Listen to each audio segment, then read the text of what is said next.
Hi, welcome to the Sifu Mimi Chan Show. Thanks for joining the conversation.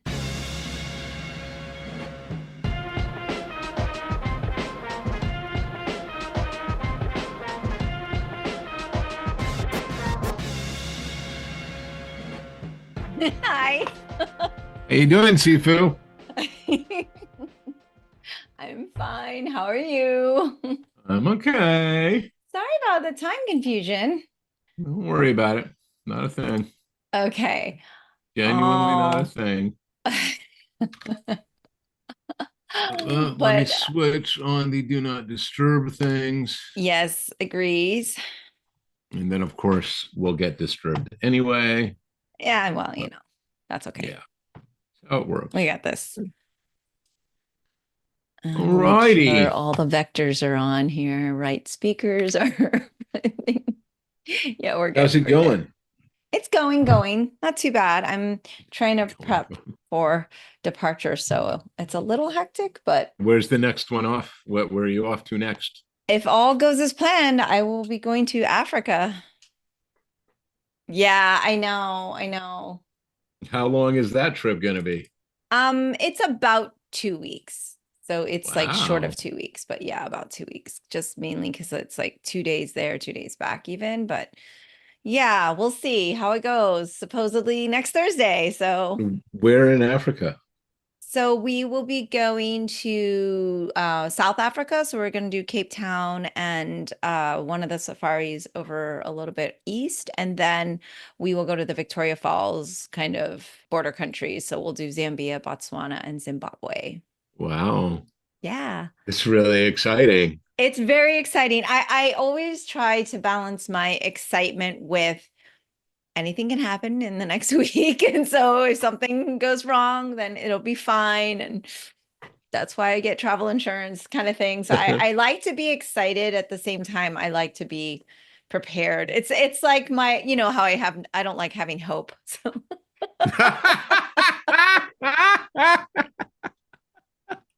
Was I talking to? I was talking to Troutman yesterday, and he made a similar oh, how's noise Eric? about not having not wanting to have hope. And I was like, no, no, no, no, no, no, no, no, no, no, no, no. We can have a little hope. It's okay. It's all right. Just a little bit, a little bit. It's I don't know. okay. I think I'm going off of our are we live? Are Say we hello, going? hello. Hello, Say hello, we're hello, hello. going. It's so funny. My team, like you are the only one that I just like will start talking to because I'm like, oh, well, I want to catch up with Greg, see how he's doing. But then I was like, everybody seems to like our our random off Well, what would normally be off air. yeah, that's because it's like you and I just getting together for coffee. We just drop right in. There it is. So yeah, yeah. So hello, hello, Mimi. Hello, hello. How are you? So tell me more. And Eric is okay. Yeah, no, he and I were just talking yesterday, and he made some noises about like, yeah, I don't the hope, and it's like, I get it, and Eric, Eric thrives on the his sense of humor is so dark you need an arc light, like it's he's he's got a and has for as long as I have known him had this very biting honed sense of humor. But the last several years have lowered the expectations so that one needs a crane to dig, those diggers to get down low enough. So, but it's okay. We can have a little. We can have a little, and you need a little. One of my favorite Shakespeare quotes is, and of all things, is from Richard III. But it's during the wooing, and when it ends, Richard says, "But shall I live in hope?" And the response is, "All men, I hope, live so." And in the Shakespeare, it's a wit, and there's obvious wordplay, but there's I have always liked that one. I've always liked that That is line. a good one. That is a good So one. And I'll try to remember that. I tend to maybe just more the last several years been not wanting to have hope. And it's funny because You we're know what? talking now and our episode is currently airing of the sigh of relief. And I'm like, I am embracing that in the sigh of relief. I am on board with. So I've been quoting that, of uh, course. did you see the press release for the Harris campaign this morning about, like, Nope, I don't see such things. So do share. oh no, it's just their press office is killing it. They're just fantastic. No, the thing I was going to say, and I don't think we talked about this last time, though I saw it over a week ago. Fraction had posted on Blue Sky talking to one of his kids about leaded gasoline Mhm. and Y2K Okay. and the ozone layer, right? Right. And these are all, and this is really important. I was thinking about this, right? Because Y2K is literally 24 years ago. So if you are 24, it's a non-thing. Like if you were born after January 1st, the year 2000, there is no reference for you. And frankly, you could probably go back to being born in 94, 90, Yeah, agree. 3, There wasn't a lot of 92. awareness for the toddlers Exactly. and 5-year-olds. But it was a real thing. It was. And It was it a real was thing. and it was catastrophically bad and underreported. And it was reported as a really bad, catastrophic thing if this isn't taken care of. And it was underreported. The scope and scale of it was never truly presented to the general public. And then the millennia came and everything continued just as it had been. And so everybody said, well, I guess it wasn't a big deal after all. And in the same way, right, that it used to be if you got gasoline, you were putting lead into the atmosphere and you were getting lead poisoning, and that's just the way it was. That's gone, right? CFCs used to be an issue. They're not. Like, we are capable as a global society of addressing enormous logistical problems and enormous fundamental structural issues, things that are baked into our everyday, leaded gasoline, every freaking computer on December 31st, 1999. Yeah, And there and were plenty of them. I do have listeners that are like, what is this Y2K you speak of, Yeah. right? And so basically there was Should like, we explain? I think we Yeah. should explain it. I don't know if I'll do a good job, but I think the whole thing was like it wasn't going to be able to do the non 1990 blah blah blah, Yeah, right? Like the computers were going to freak out the because quick the version 1000 or whatever. and the super oversimplified version is that the binary language in computers being the way all programming had been done, and all hardware as well as software was incapable, or a vast majority were incapable of going from 99 to 2000. Mhm. That in some cases they would default back to 1900. Instead of saying the year is 2000, they would go the year is 1900. This was going to have an apocalyptic effect on Like power outages, everything shutting every down, system. and It was, transportation, like everything that's yeah, wired into a computer would have been air like traffic flights. control, Yeah. anything having to deal with timing and times. This wasn't simply like, oh, you weren't going to get your bills, right? Or property ownership would no longer be a thing, right? None of these happy mutual aid anarchist society solutions. This was quite literally like, no, planes would come plummeting out of the sky. Right. Like, quite literally, like GPS would cease to function and things like that. And it was real. I mean, this was a real thing. Yeah. And when it became recognized, it really was like, oh, we have, everybody check your watch and hope it's not digital, right? We have 24 months to get this taken care of. And it was solved. It was. And So here we are 24 years later, right? And one of the things that social media does in particular, one of the things mainstream media does in particular, and we've talked about this many a time, right? Because greed, fear, etc. We don't talk about successes. That's not a story, right? The success is not if it bleeds, it leads. Well, nobody was bleeding. Right. So, but because of that, we have a generation and a half who really, when they look at major events, don't look at Apollo 13 and bringing those astronauts back alive.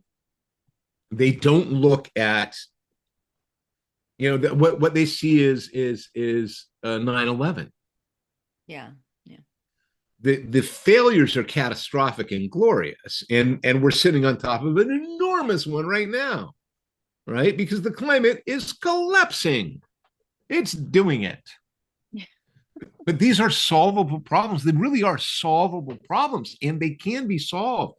The political wherewithal is there, right? The other one I go to, and this is one nobody ever talks about, 2008, when the Obama administration came in, the global economy was on the verge of absolute collapse, and not on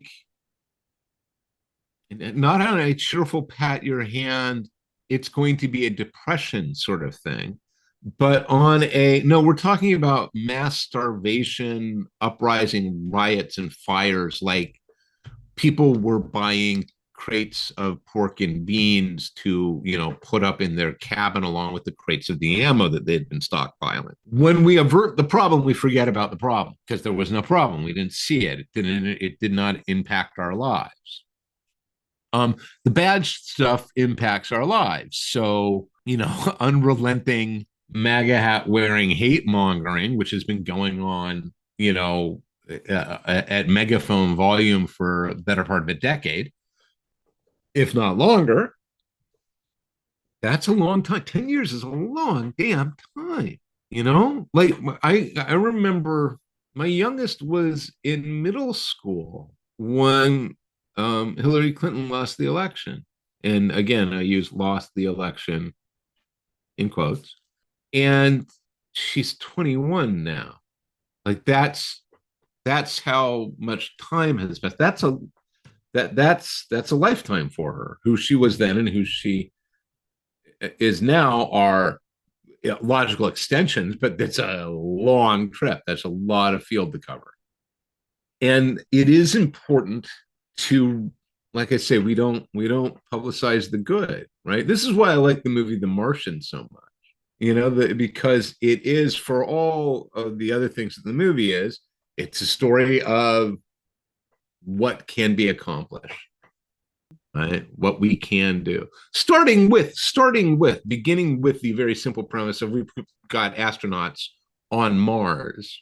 Yeah. And the movie is, and it's not the first time they've gone, right? They're not the first people ever to be on Mars.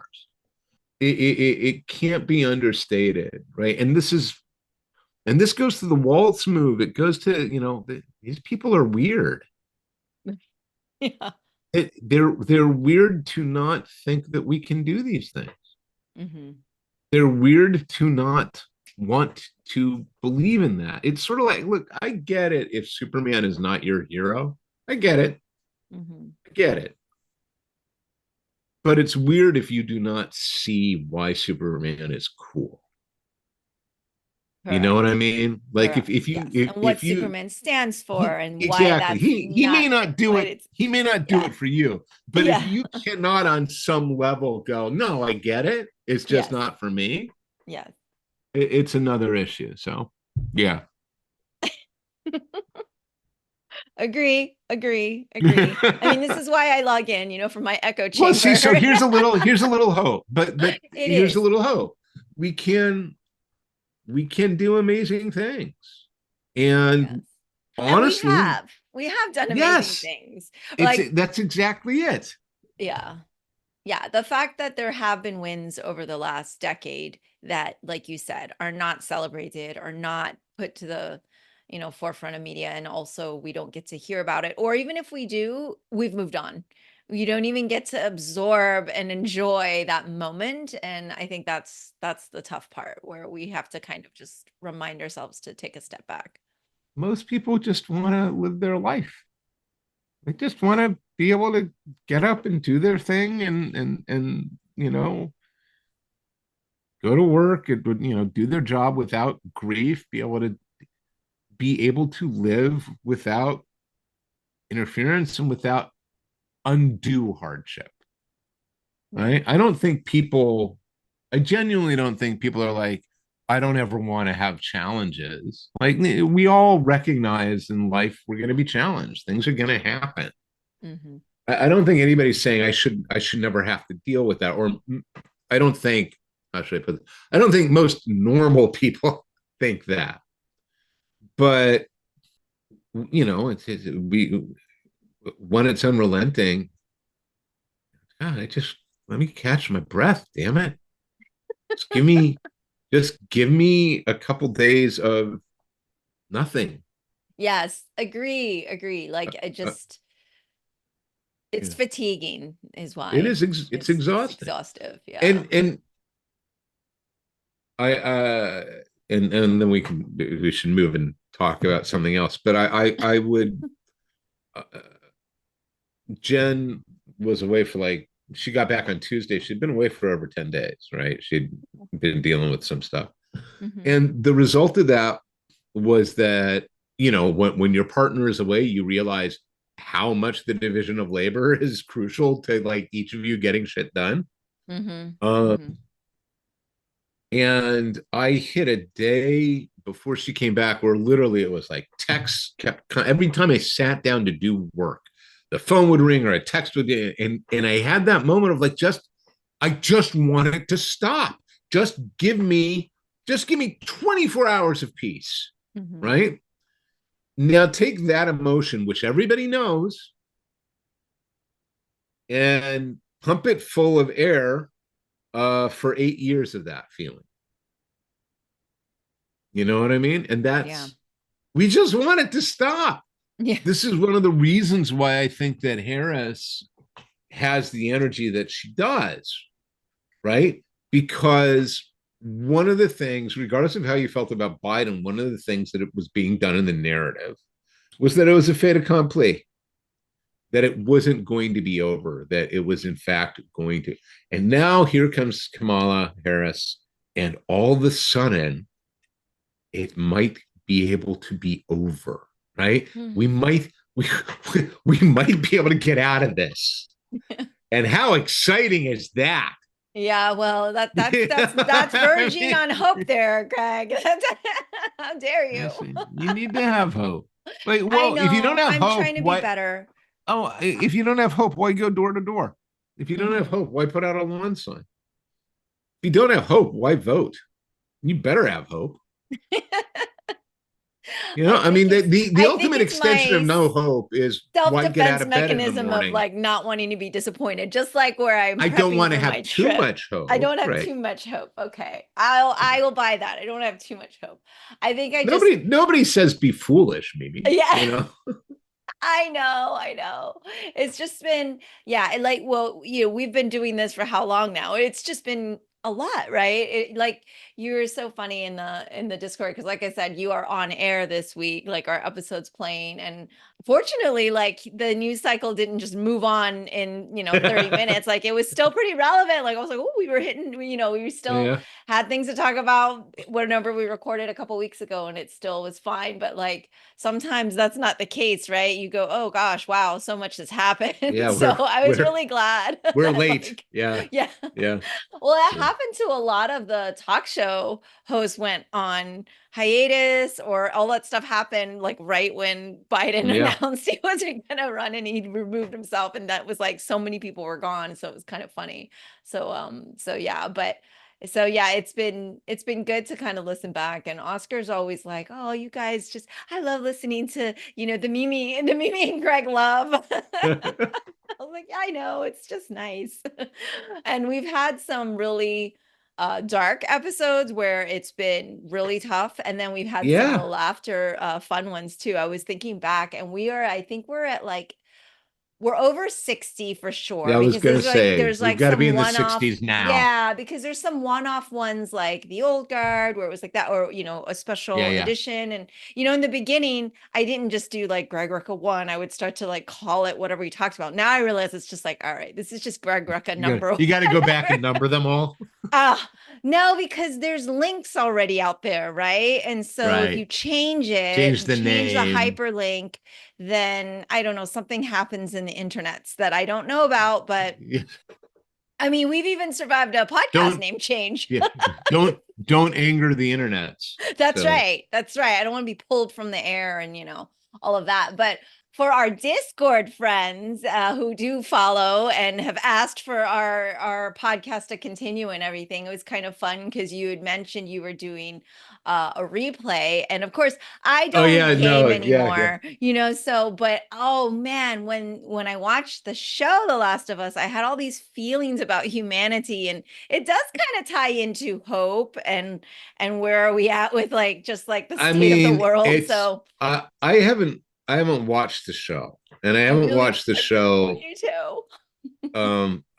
I'm assuming that it is pretty much a straight adaptation and exploration of those corners that are not examined in the game. I understand, like the Bill episode spends a lot Yes. of So, time about but there's Bill and only, things like yeah, but that. there's But only, so of course, because I was like, I want to be semi-prepared since I don't do the game. I yeah, did yeah. that, like quick, okay, what are the big differences? And there's only like a few that people say are, okay, these are the big things. Otherwise, there's so much that I is like a assume it game, ends. I assume the which is season ends the amazing. way the game ends.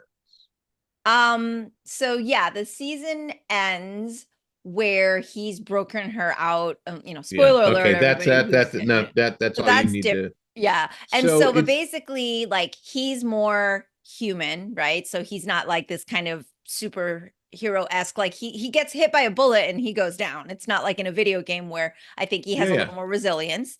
yeah, yeah. That was one of the things listed, and obviously the Bill episode, and that I mean, you can watch that as a standalone episode, and I Yeah, no, really I believe it's understand. one of the It's best pieces of television I have ever yeah. seen. I It was remember hearing wonderful things about it. remarkable. I don't know why, but I decided I wanted to replay the first game. Yes, yes. So I And would be really curious for you to watch it as a gamer of it as well. I mean, yeah, and have talked to people who game I and will. It's one of those ones where it's like I will wait until I am willing to pay for that subscription. oh, that's right. That's Um, right. We had that discussion a while right. back about that. So that makes I sense. am not I am not inclined to give those individuals money Yes, right yes. now. That makes sense. That makes sense. I I have remember. I have too many subscriptions right now. But Yeah, heard.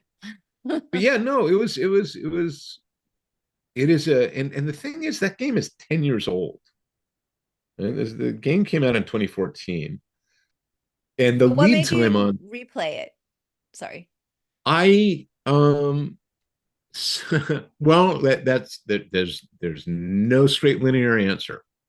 Oh, really? That's So so strange. when I have been doing yeah, hey, listen, smartass. When I get really focused on work, I don't recreate a lot. And I had hit a point where like I hadn't touched any of the things that I was doing to sort of decompress for about 2 weeks. Like I hadn't, aside from like watching the occasional YouTube video, it had just been really busy, either with stuff around the house or with work or whatnot. So I wasn't, sometimes I have a PC, as you can see here in shot over here, and that's primarily my gaming machine, right?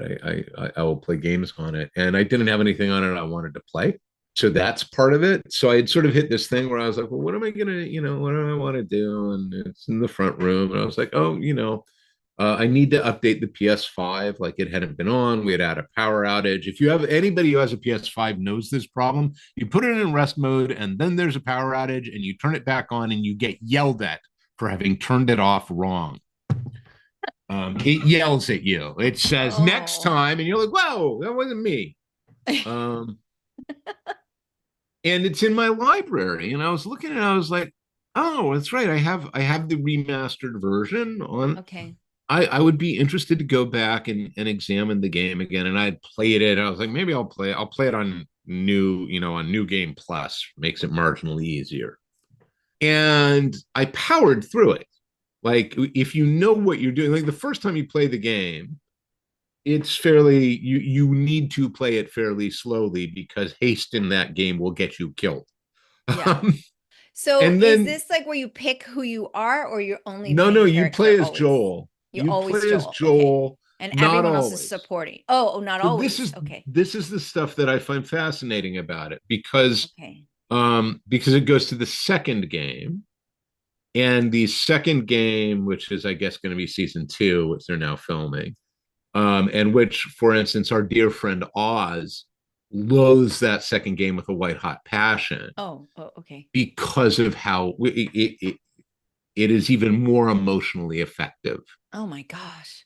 and I think is one of the best pieces of sort of interactive art, like as a statement that I've ever encountered. And I say that as somebody who obviously hasn't played everything, Right, but right. I think it is a brilliant. The second game is a the second game is a legacy to the first. Like everything that happens in the second game is a direct result of Joel's actions in the first. So when you play the first, you primarily are playing as Joel. There are a couple of moments late in the game where you play as Ellie. And then there's they did a DLC for it that's called Left Behind. That is the story of Ellie and Riley and how Riley died and Ellie got infected and so spoilers. Spoilers for a 10-year-old game. But playing through this time, I was the first one playing through this time, I was very, very aware of like the storytelling decisions. And there's actually a lot of very subtle storytelling stuff that I had missed on previous playthroughs, just in the sort of in the motion capture performances and so on. But the sequence at the end when Marlena confronts Joel, Marlena's absolutely right. Like she's right. She's empirically 100% correct. And I have had a very interesting emotional journey with that game because the first time you play it, I was absolutely bought in with Joel. Like I got where they wanted me to be with him and understood why he is where he is.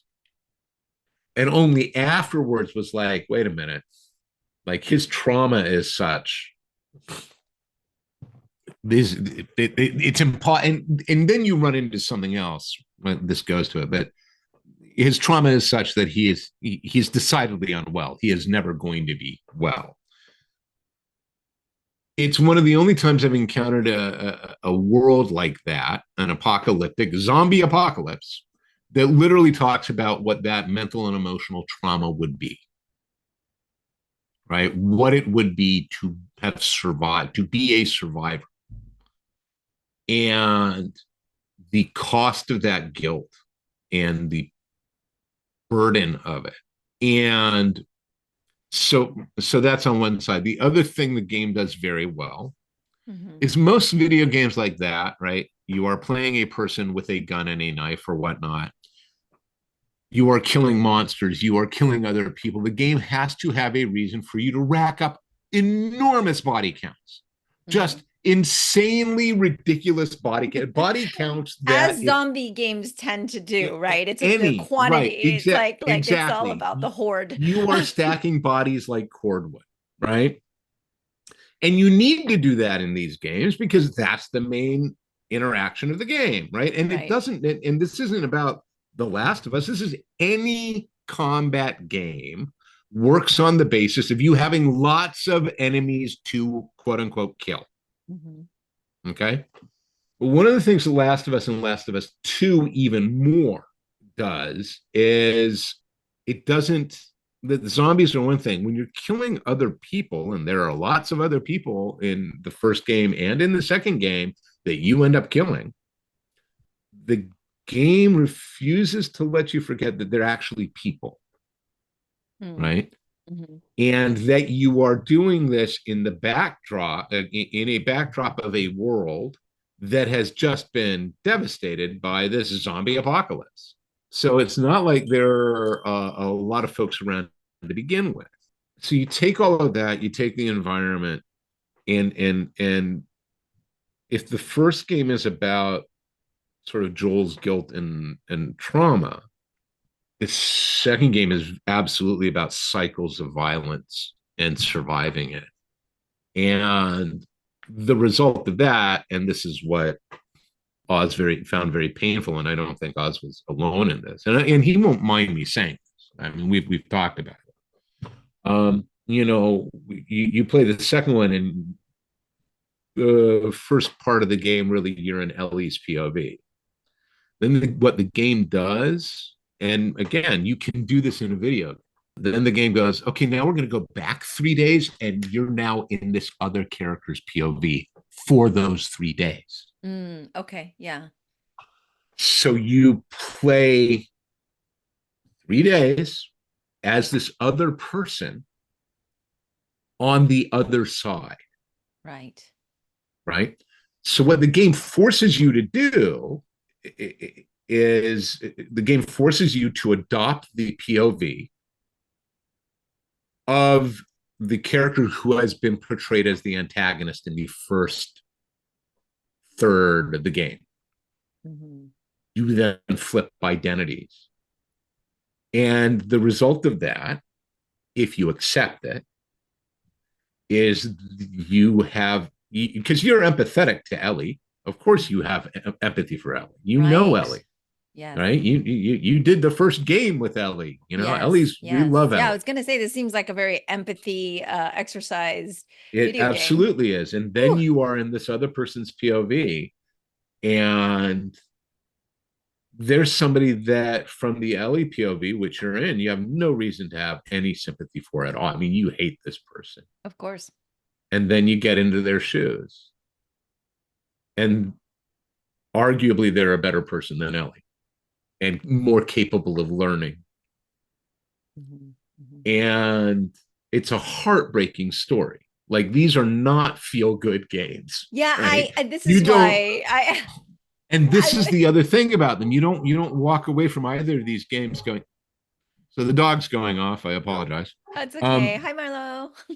you don't walk away from either of them going, wow, I feel victory. Yeah. But you do come away from them with the, with having been moved and having things to think about.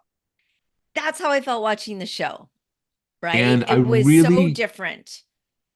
I really, really like that. And I think that there is, and I have said for years and years, that computer games as interactive fiction are a profoundly powerful medium that is still being explored, that is still being flexed within, but is capable of, as people have talked about them as interactive movies. They're not interactive movies.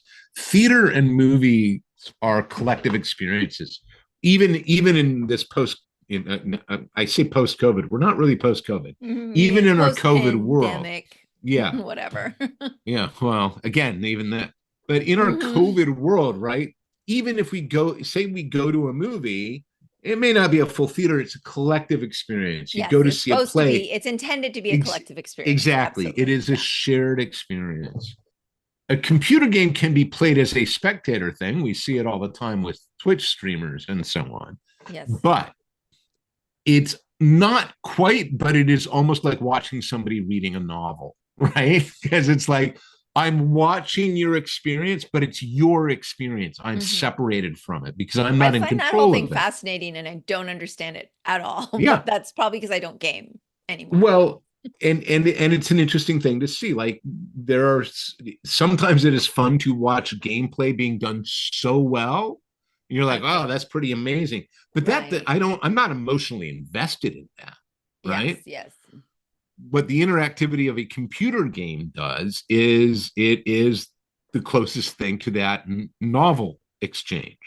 It is your story. You are controlling it. But like a novel, you're actually not. There's an illusion of control. You get to make some choices, right?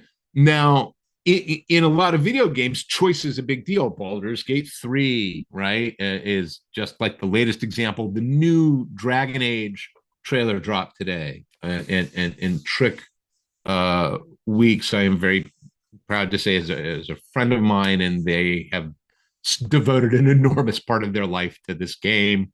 Your choices, your decisions in these games, right? That's always a selling point. Choices will matter. You can influence the game world with your decisions, and that's all well. That's great. I'm not knocking that. That's a crucial part of the interactivity. There is another variation of that, which is effectively the Last of Us variation, which is you don't have a choice. You think you do. The game does a very, very elegant job of making you feel like you have choice, but your choices are actually inconsequential. Your choices are, do I kill this clicker with a knife or a bullet to the head? Right. You're going to the same place. Right. The destination is there. There is, and in particular in Last of Us 2, there is a moment in the game where the game absolutely does not let you proceed. You can't, like, literally the game stops and you have to press your controller button to do a thing. And the thing you have to do is torture somebody. Okay. Right? You have to do it to continue the game. You don't have a choice, right? That is a novel writing moment. You see what I'm saying? Yeah. Like your choice at that point story. Is it's written. And it's the exact same decision you would have if you were reading the book. I either keep reading or I set it down. I am either walking away from this or I'm writing out the rest of this story. Yeah.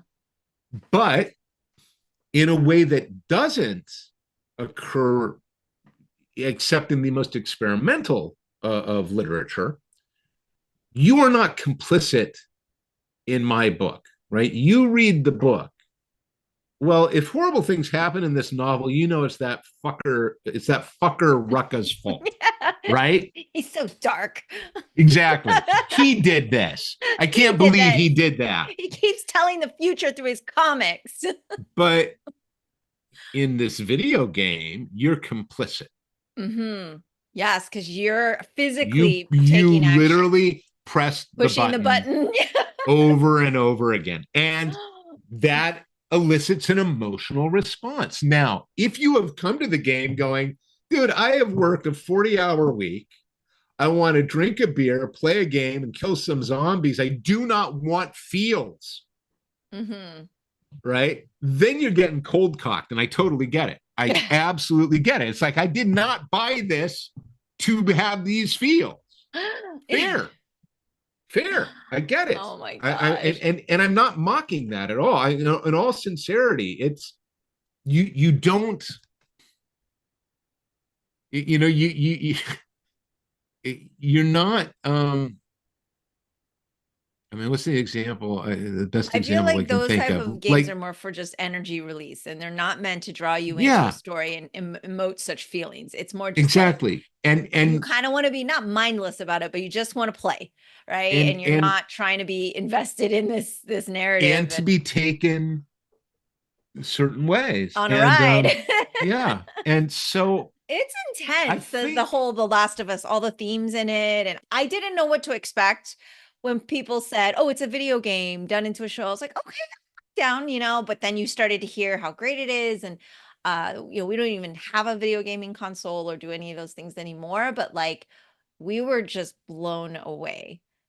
And like you said, the emotions you feel throughout going through all of this with these characters and the ups and downs. I mean, it's really good writing. Like, you're just like, wow, this is really well done.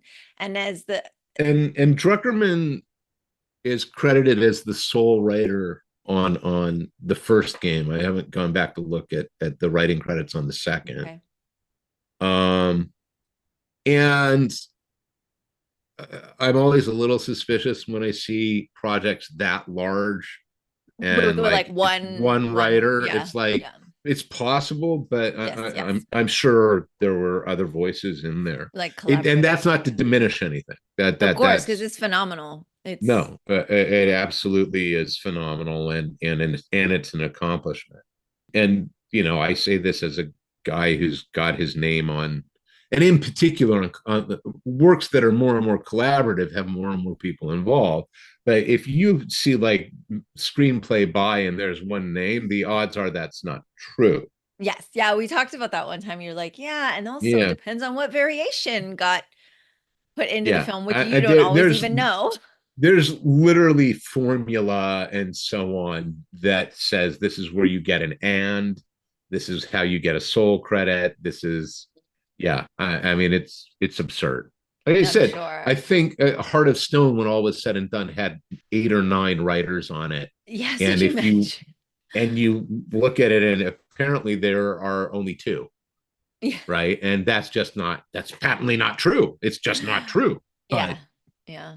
um, but nobody wants a card with 9 names, I guess. And also, okay, what constitutes writing on it? I had an idea for the scene. Does that give me Hmm. did I wrote 3 lines? Does that Yeah. I don't know. So It's I just so yeah, I don't know. Not narratively, I've just been pondering it, and I've been pondering it sort of as a narrative accomplishment, as a completed work that I think is really, like I said, the game is 10 years old. Like this is I'm not newsflashing anybody, no, but I but find it more fascinating to discuss it with you because you've written works not like this yeah. per se, but very similar in like how you feel when you're reading something and the characters you're Well, following and that you're with and you're invested in, and then it's like you like this person, now you don't like this person, and now you like them again. I mean, and you've done that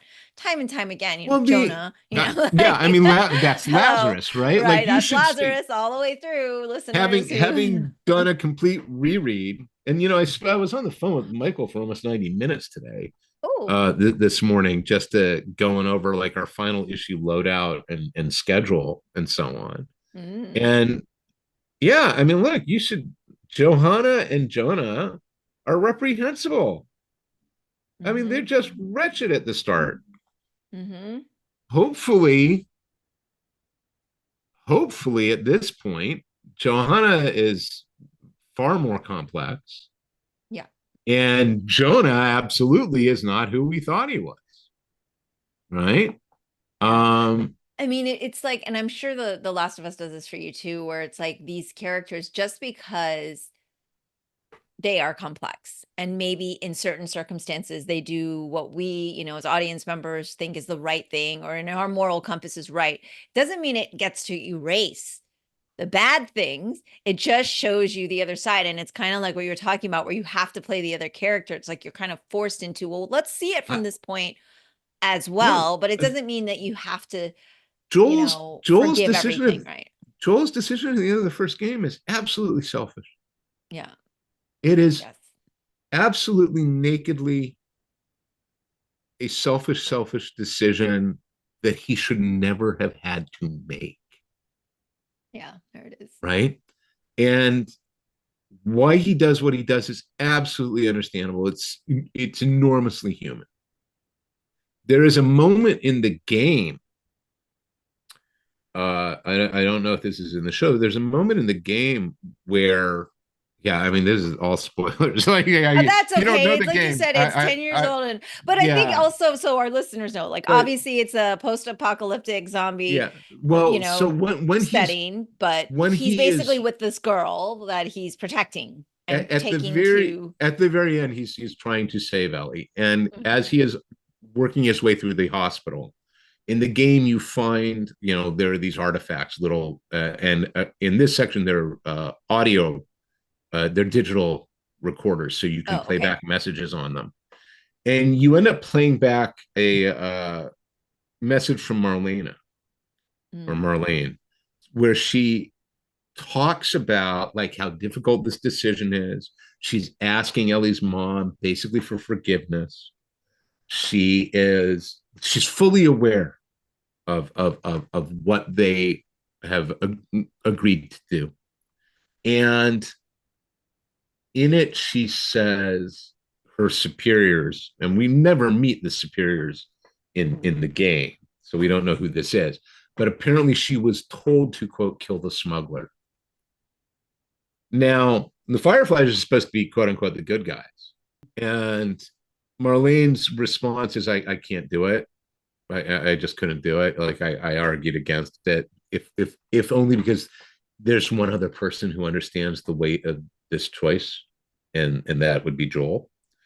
But Marlene not doing that, Marlene is guilty of the exact same thing that Joel putting is him guilty. in that position. Yeah, yeah. I mean, She it's the basically exact punts. same. Yeah. She punts exactly. Yeah, and so for And listeners who have no idea what we're talking about, basically the young girl could be like the anecdote. She might have, you could yeah, make a vaccine and she's save the the world, cure. possibly. She's the cure. Yeah. And the choice is her or humanity, I guess. basically to create this vaccine, it will kill her, Yeah, but will potentially end this zombie apocalypse. right. Now, mind you, you're 20 years into this zombie apocalypse at this time, and it is very clear that things are surviving and starting to come back. That's one of the things that Jackson is meant to represent. But yeah, I found that very interesting this time. I was like, okay, so basically, by Marlene not wanting to do it, right, she forces these situations. Joel never should have woken up in that hospital bed. Yeah, I think in the TV series that is either done that way or she's there and says that, or that feels very familiar. I haven't seen it in a bit, but yeah, it's intense. It's very intense. So yeah, so I expect I am debating if recreationally I'm going to go into the second one or go back to the first one and just play it again on hard, because I play these things on normal. Real uppers there. I'm not, but clearly there you enjoy it. Like it's just I like am not just a story, fascinated. but like, the game part is fun. I'm and genuinely all of that too. fascinated by the execution, and there is, and I really do think it's much maligned. Like, people don't really understand. And I say this as a sole creator, right? I say this as a guy who writes whatever he writes, and I have collaborators I have to work with in comics, right? That no comic exists if I don't have a collaborator. If I don't have a partner who is a 50-50 partner, right? If I'm writing a novel, that's just me. Da, da, da, da, and even in a movie, right? I'm still it's da, da, da, da, da, even if I'm working off of the notes of 80 people at any given time. That's not really an exaggeration. And then they'll do whatever the hell they want, right? Like, what I've done is not a sacred document. When you write a novel, prose, sacred document. That's yours. Nobody gets to mess with it. You write a comic book script, it's a semi-sacred document, right? It's the shape. Here's the issue, your dialogue. You can argue in it. You write a screenplay is no way, shape, or form a sacred document. It is at best an advisory document, right? Suggestions. Yeah, these are suggestions. Heavy suggestions. You look at computer game narratives. You look at something like, Dragon Age Veilguard, years-long project that requires a writing team, right? And it is hard enough for me to plot a novel that will and plot a novel to tell a story, the purpose of which is to elicit an emotional response at the end. I am taking you on a journey, and the journey has no merit whatsoever if you don't feel things during it and feel something when it's over, right? Doesn't have to be profound. Doesn't have to be something that you carry forward and go like, my life has changed. I wanted you to be entertained. You should be able to read it and go, ooh, I had thrills and spills and I laughed and I'm happy. And that was a great book. I had fun. What's next? That's fine. I've done the job. Okay. But knowing the challenge is that to do that in a format that requires it is effectively taking movie making scale and, like I say, compressing it down to a novel experience a narrative novel writing experience. Mhm. Uh, that is astronomically difficult. Yeah. Like if you can land that plane, you know what I mean? Like if Hmm. you can land it so that when it's over, you're sitting there going, "Oh my God, I'm feeling I'm emotionally drained, Hmm. or I am triumphant."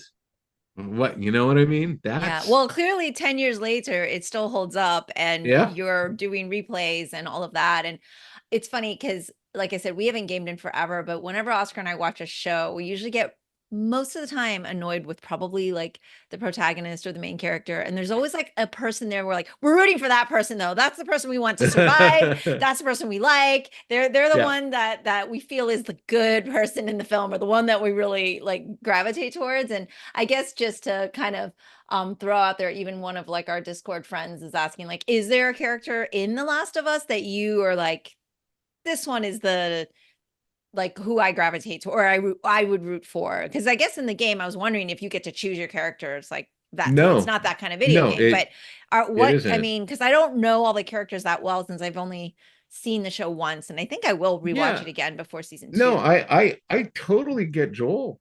I totally get Joel. I Yeah. adore Ellie. Ellie's brilliantly realized. Like one of the great things about the first game Yes. is that the characters are well rounded. Like they Yeah. are, you understand who they are and where they're from. There's a character who's in like two scenes in the first game, Maria, and I totally get her. I Mhm. understand where she's coming from. Second game, I am an Abby fan all the way. Okay. All right. And there are people who hate that character, and I get it, but I think it's like that storyline is just fantastic. And again, it's because it does what art should do. Art should make you see the world differently. Mhm. Doesn't Agreed. have to And be radical, doesn't need to no, be, killer cure, but it's just a different way to look at it. Here's a little something and that you hadn't evoke considered feelings. before. Yeah. Feel Yeah, and something, evoke see emotion. something. Definitely. I feel like what I was so shocked about was that it was pitched to me as, oh, it's a video game thing. But then I was like, no, this is just about a relationship and about Yeah. like love and life and like, of course, the themes of humanity and survival. But like, it was And so allowing striking yourself to just to love. see the And two of them in their dynamic, and it yeah, in it kind of, what when you say, oh, this is a love story, what comes to mind is that traditional quote unquote boy meets girl love story, yeah, romance, right? But I was like, oh, it's so different, but it's just yeah. real love. And gosh, yeah, I really enjoyed it. And then I am allergic to cordyceps. So I'm So it watching spoke to this. you, did I'm watching this it? and I'm like, you see, everybody, I I think was this should just be right. extinct from the earth. Like, I think we should do away with it. So and it freaked me out a lot, I have to say, Yeah, watching it like come to life. And it really creeped me out. yeah. No, So I hear you. They so they there's did that. they did a very very good job of Mm. their world building is solid. Yes, yes, yes. Their The world world building building is is is solid. definitely solid. I mean, and then on a fun side, like, because you said the only choices you do get to make is how you're gonna kill, with the knife, with the gun, I mean, Yeah, what is your weapon of choice? yeah. How are you going to solve? How are How you are you gonna going do to it? solve this problem of these Yeah, enemies so of these are the these? things you get. So when you go in and you play as Joel, like, is there one that you gravitate towards, Oh, or this is the yeah. or do This you is only get to I get this is what you your pick up? question. Well, it's Oh no, somebody it's else's only question. you only yeah you only get what you pick up. But look, I'm not particularly good at anything, so I'm But when not you play, do you like I'm imagine it's not really you, or expertise. you're just Oh like, God, I'm no, this no, no, character? Because see, if no, I no, were to play, I would be imagining it's me. no, Like, I no. would be like, this is realistic for me. I can do this or not. And so I would be, so Well, it's not a firearms would not be my thing. it's not a first person game. Oh, that's Right, true. it's That's true. it's a So you don't third get that person, feeling. so you see yourself moving, so there's Right. never quite that first person illusion. Mm. Um, I tend to be what's the most efficient way to not die. Okay. That tends to Fair be enough. my Fair thing. enough. I do like there were, I mean, this is so I know this was Red's question on Yes. Discord.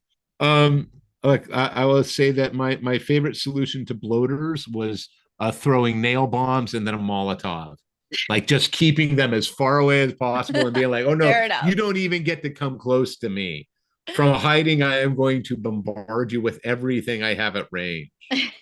So there you go. You almost make me want to see what it's like to play a video game again. And back when I video gamed, I mean, I'm talking like 100 generations of consoles ago. This is like The Xbox 2 or whatever. first It was, one, I'm yeah. talking like Halo, COD, like Yeah, yeah. way back. But like Yeah. it's I get motion sickness, and Oscar would be like, you just gotta push past this, you gotta push past it. And then we would just like game, and then Yeah. we just like we would get too caught up, and so we just like quit, you know. It Yeah, was that like was enough of we're that. just quitting cold turkey. We saw how many hours, which are like how many days you've spent on this Uh-huh. console, and it kind of freaked us out. So we were like, all right, we need to go stretch or train or something. Yeah. Yeah. Have you read Tomorrow and Tomorrow and Tomorrow No. by Gabrielle Zevin? No, no. So it is one of those books that leaves you feeling, right? But it's basically about uh it's a relationship book too, where it's about people and it's a team of video game makers, right? So it's like Uh-huh. them developing a video game, and it's less about that part of it versus like their journey. And it was like one of those that really just kind of made me feel at the end of it, right? And think about it. And Uh-huh. I think it recently made one of those like best book of the last 100 years lists or I'm looking something. it up here. Gabrielle Zevin, yeah. And Yeah. I'm just curious for those that actually game, right? When they read something like that, where it has so many notes about it and world building and things like that. And it was really good. So that's my little 2 cents of like, it just All popped right, into my very head. good. Yeah, I would love to talk to you about it if you decide to read it. We haven't book clubbed in a while. I will absolutely do that. Yeah, I think you'll enjoy. I hope you enjoy it anyway. But it was a really great read, and I really Oscar and I really enjoyed that book. And I Fantastic. I Thank you. will leave. A book rec is good. Yeah, I will. I'm always a little scared to give you any book recommendations. It's intimidating, but it was funny because I always tell Oscar, because so my lovely team of humans that do kind of help me with this podcast will always give me these reels to post, and here's Greg's quotes or what he says, and it's like a clip of you, and then they'll give me a clip of Okay. me, and I go, "Oh, how come every single clip of Greg is so quotable and it makes so much sense, and you're so articulate and eloquent?" And then Oscar's like, "Well, Mimi, I mean, I'm like, "Well, I know he's a writer, but that also doesn't mean he's this, always public speaking." He goes, "Don't you remember just being at dinner at the Rucka house, and like every night is like a practice in being able to articulate all your ideas so succinctly." I'm like, "Oh, you're right." We left that table going, "Wow, everybody." I mean, it was like just such a high highly intellectual conversation at the Rucka House. I make it making it really isn't. Like you It so is. I mean, and that was everybody was on everybody, their best Jen and Elliot. behavior. No, I don't That believe was that at best all. behavior. I don't believe that at all. It was so lovely, but it was so funny because he was like, of course. I mean, they basically are everything is quotable and like has like substantial like backing of like, oh, well, I read this, or you always have like such great information, and are able to articulate it. But I was complaining because I'll tell my VAs, no, I don't like that reel of myself. Cut that. But all of Greg's are good. Just put the Rucka rant on and we're good. It wasn't too much ranting this time. We're good. No, I don't think there was any real ranting actually, unless you want to just give us one just for the heck of it, or No, you could save it, save I'm it. You'll have plenty to rant about. we're good right There's now. always Yeah. something. Yeah, There's always no, something. there's always There's always something. something.